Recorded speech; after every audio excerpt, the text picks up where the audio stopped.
Monsieur le Président, ma proposition ne vise pas simplement à provoquer ou à faire du spectacle.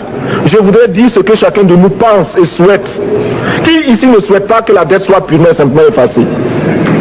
Celui qui ne le souhaite pas, il peut sortir, prendre son avion et aller tout de suite à la Banque mondiale payer.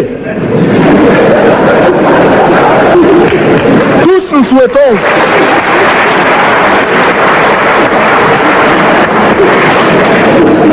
ma proposition n'est pas non plus, je ne voudrais pas que l'on prenne la proposition du Burkina Faso comme celle qui viendrait de la part de jeunes sans maturité, sans expérience. Je ne voudrais pas non plus que l'on pense qu'il n'y a que les révolutionnaires à parler de cette façon. Je voudrais que l'on admette que c'est simplement l'objectivité et l'obligation. Et je peux citer dans les exemples de ceux qui ont dit de ne pas payer la dette, des révolutionnaires comme des non-révolutionnaires, des jeunes comme des vieux. Je citerai par exemple, Fidel Castro a déjà dit de ne pas payer. Il n'a pas mon âge, même s'il est révolutionnaire. Mais je pourrais citer également François Mitterrand, qui a dit que les pays africains ne peuvent pas payer, les pays pauvres ne peuvent pas. Je pourrais citer Madame le Premier ministre. Je ne connais pas son âge et je m'en voudrais de le lui demander. Mais c'est un exemple. Je voudrais citer également le président Félix Houphouët-Boigny. Il n'a pas mon âge. Cependant, il a déclaré officiellement, publiquement, qu'au moins pour ce qui concerne son pays, la Côte d'Ivoire ne peut pas payer. Or, la Côte d'Ivoire est classée parmi les pays les plus aisés d'Afrique, au moins d'Afrique francophone. C'est pourquoi d'ailleurs il est normal qu'elle paye plus en contribution ici. Mais, Monsieur le Président, ce n'est donc pas de la provocation. Je voudrais que très sagement, vous nous offriez des solutions.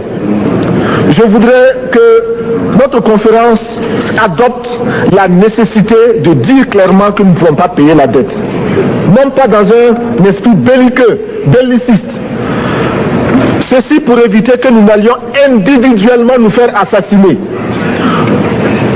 Si le Burkina Faso tout seul refuse de payer la dette, je ne serai pas là à la prochaine conférence. Par contre, avec le soutien de tous, dont j'ai besoin,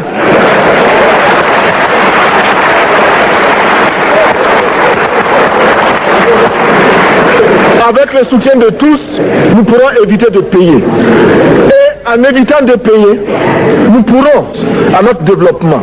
Et je voudrais terminer en disant, chaque fois qu'un pays africain achète une arme, c'est contre un Africain.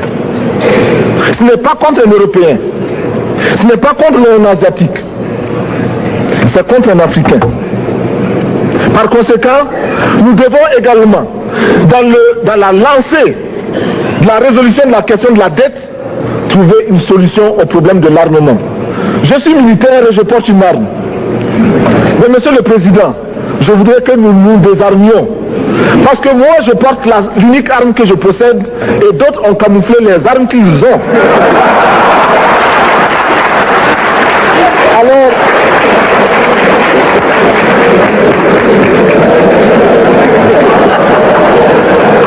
Alors,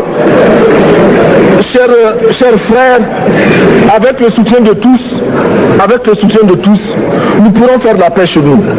Nous pourrons également utiliser ces immenses potentialités pour développer l'Afrique, parce que notre sous-sol sont riches.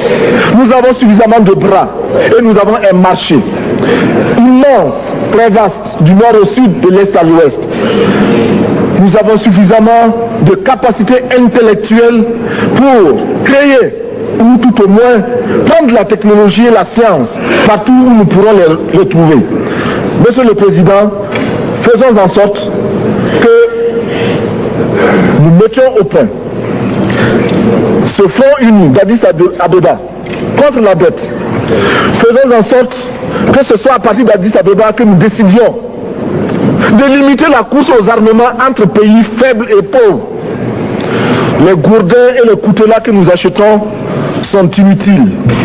Faisons en sorte également que le marché africain soit le marché des Africains. Produire en Afrique, transformer en Afrique et consommer en Afrique. Produisons ce dont nous avons besoin et consommons ce que nous produisons au lieu d'importer. Le Burkina Faso est venu vous exposer ici la cotonnade produite au Burkina Faso, tissée au Burkina Faso, cousue au Burkina Faso pour habiller les Burkinabés. Ma délégation et moi-même, nous sommes habillés par nos tisserands, nos paysans. Il n'y a pas un seul fil qui vienne de l'Europe ou de l'Amérique. Je ne fais pas un défilé de mode, mais je voudrais simplement dire que nous devons accepter de vivre africain. C'est la seule façon de vivre libre et de vivre digne. Je vous remercie, Monsieur le Président. La patrie ou la mort, nous vaincrons.